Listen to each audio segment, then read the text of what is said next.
making pasta with Sanremo ambassador Laura.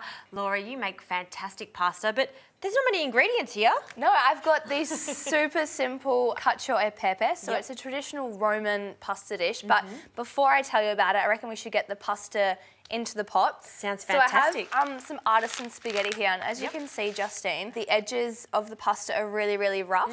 So it helps to catch the sauce a lot better, and then, you know, it sticks nicer. It's just a really beautiful product to use, so I thought I'd share this one with you. So. And I guess when you're using such minimal ingredients, the rough edge of the pasta is a fantastic pasta to use for this sauce, because you want to taste everything and you want as much sauce as possible to grab the pasta. Exactly, so that goes in, and we'll pop a little bit of salt in there as well. Absolutely. Season the water. So that will take about 11 minutes, and we will take it out just a little bit before it's done, just to finish it off in the pan. Fantastic. But what I might get you to do is crack on to grating some cheese.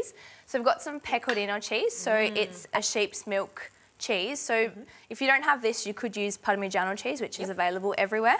So I ate this a lot when I was actually recently in Rome, and it's just beautiful. It's butter, cheese, lots of pepper, and it's gooey and it's stringy and melty, and the best way to have pasta, I think. Look, I think you are absolutely spot on. The simple dishes are the ones that make us the happiest, because you can just taste each individual ingredient. Absolutely, and this cheese, like, you can obviously smell it as you're grating it now. It's so strong.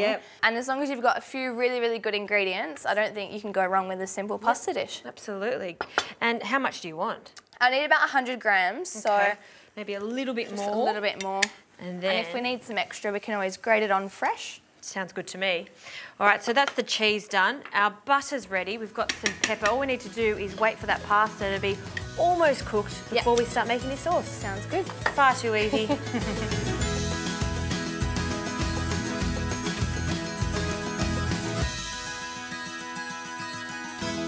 Right, so Justine, the pasta is just about done. I reckon we'll get this fry pan on. If you'd like to just pass me the butter. Sure can. Add that straight in. 2 generous knobs of butter. 2 generous knobs, yes. We're not using olive oil, we are using butter, so you do need a little bit of fat just to kind of bring the whole dish together.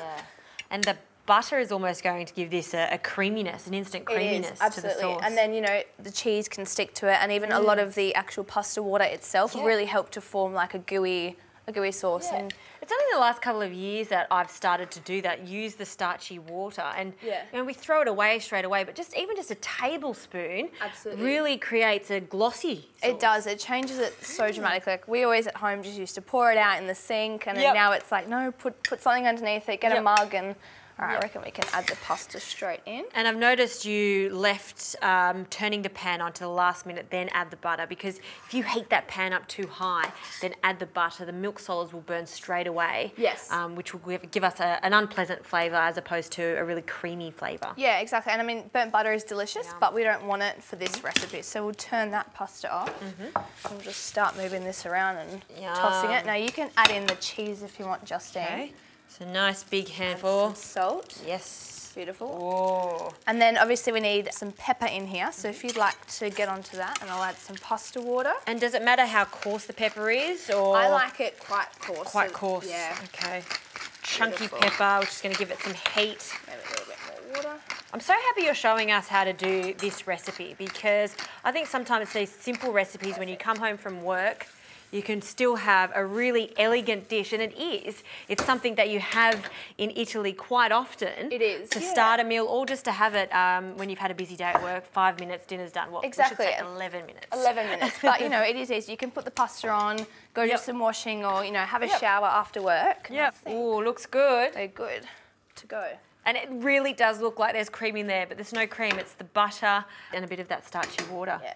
Perfect. All right, I reckon we can plate this up. You can see that water has thickened a lot. Yeah. It's all emulsified, so we'll turn this off too, and then straight into a bowl.